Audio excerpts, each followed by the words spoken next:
Hold on, let's be clear here, Let me finish first. But every time we hear those talking points that suddenly it was Republicans who ruined the border, that's why people get so frustrated. We know what President Biden said about inviting people in. We know that he got rid of all the things that were keeping the border closed that President Trump had put in. We know that he got rid of all those. So when you say it's not his fault, that's literally not true. It's literally not true that he got rid of the measures. It's true he got rid of family separation.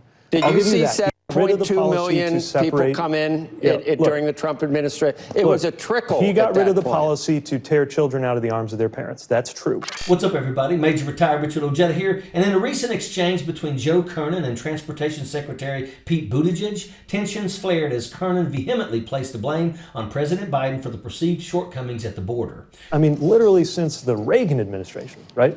There have been bipartisan efforts to get something done here, but I really believe we've gotten to the point where many congressional Republicans find it so useful as a cudgel that they would rather keep the problem going for political uses than solve the problem and risk the chance that the president could share in the credit for that. Despite Kernan's attempts to pin the blame solely on Biden and the Democrat administration, Buttigieg adeptly navigated the conversation, showcasing his depths of knowledge and ability to engage in a debate. Even though we had great bipartisan cooperation on the infrastructure bill that I work on, a lot of them who were against that, only to turn around and try to get credit for it when we actually have a ribbon cutting or a groundbreaking.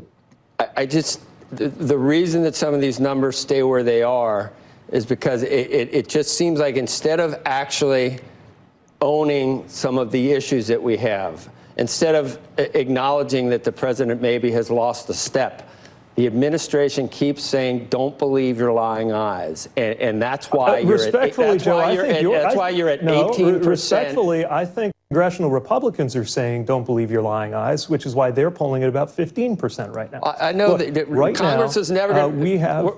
Congress isn't running we have for economic numbers for president. Is it my lying eyes that under Joe Biden we've had the most job creation in American history? Is it my lying eyes telling us that unemployment and inflation are both below 4% and have been that way for the longest time in who knows when? Is it reality?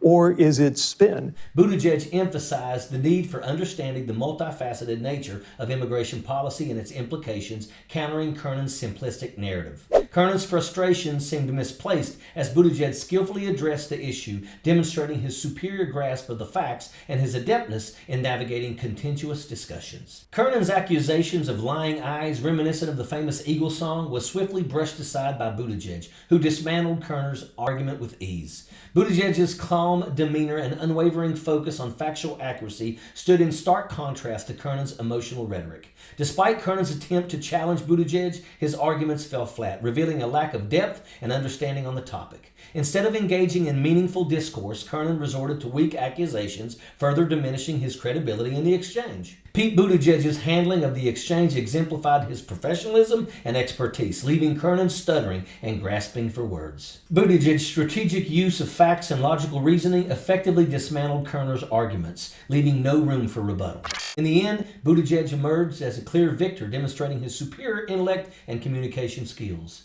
The exchange served as a testament to Buttigieg's leadership qualities and ability to navigate challenging situations with grace and precision. While Kernan's frustration may have been evident, Buttigieg's measured response ensured that the conversation remained grounded in facts and substantive discussion. It was a masterclass in effective communication and critical thinking, solidifying Buttigieg's reputation as a leader. Joe Kernan is a floundering idiot that got schooled on national television. What a moron. And that is an absolute fact. Sappers clear the way, airborne all the way.